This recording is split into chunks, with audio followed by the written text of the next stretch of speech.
کتابونو you واقعه لیکلې ده چې مولانا محمد یوسف لودیانوي صاحب له یو کرنل راغی او دا کرنل چې وو نو دی و مسلمان خو قادیانی شوی قادیانیت ته تللی او مرزایت ته تللی نو مولانا محمد یوسف لودیانوي صاحب وایي ما دې تپوس وکړو دا قادیاني نه دغه کرنل نه چې ته ولې قادیانی شوی ته ولې مرزایت او قادیانیت ته تللی وایي هغه ما ته وویل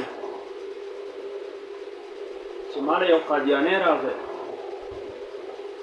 او دغه قادیانی ما ته د قادیانیت دعوت راکړو او ما ته وویل چې ته قادیانی شه خو چې هغه ما ته کرنل وایي چې هغه ما ته څنګه خبره وکړه نو ما په قادیانیت باندې په تمامو قادیانانو باندې ما لعنت ولګو ما ورته وویل چې ستاسو مشر مرزا غلام محمد قادیانی خو ملعون دی دجال دی کذاب دی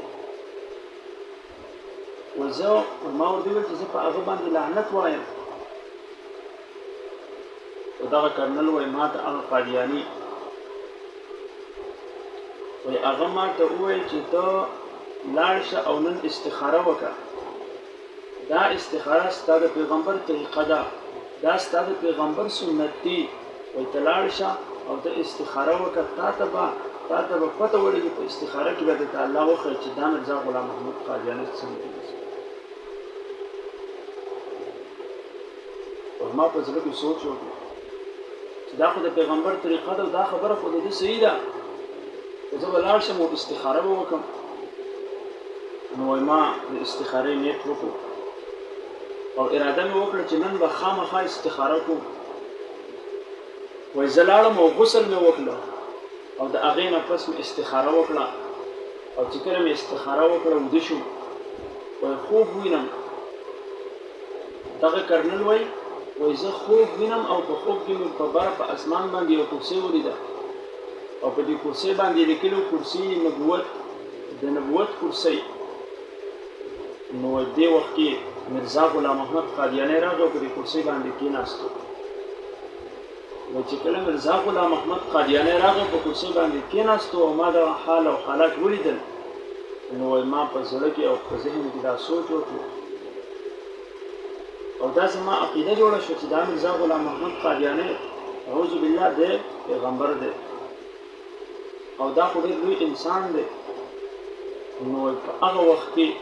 چې ما دغه حال ولیدو زه قادیانی شوم او قادیانیت ته راغلم ځکه چې ما استخاره وکړه استخاره د پیغمبر سنت دی او چې ما هغه استخاره وکړه د الله سره مشوره وکړه نو الله راته وښودل او چې کله ما ته الله وښودل نو بیا په هغې باندې به ایمان راوړ نو مولانا محمد یوسف لودیانوي صاحب ورته وفرمایل هغه ورله جواب ورکړو چې ته زما یو خبره ځان سره یاد وساته هغه دا ده چې کله نه تا استخارې نیت وکړو د استخارې ته تیار شو نو ته کافر شو ته ځکه کافر شوې چې ستا د پیغمبر په رسالت کې شک راغی او چې کله د یو انسان د پیغمبر په رسالت کې او دغه د ختم نبوت په عقیده کې د ذرې برابر شک هم راشي دا کافر او چې کله ته کافر شي نو ظاهره خبره ده چې کله یو کافر سره خوب ویني دته به په خوب کې کافر ښکاره کېږي مسلمان ورته نشي ښکاره نو هغه وایي مولانا یوسف لودیانوي صاحب ورته وفرمایل چې ته کافر یې ته وې کافر نو په خوب کې درته کافر الله وښودو ته که مسلمان وې تا به کافر په خوب کې نه لیدلی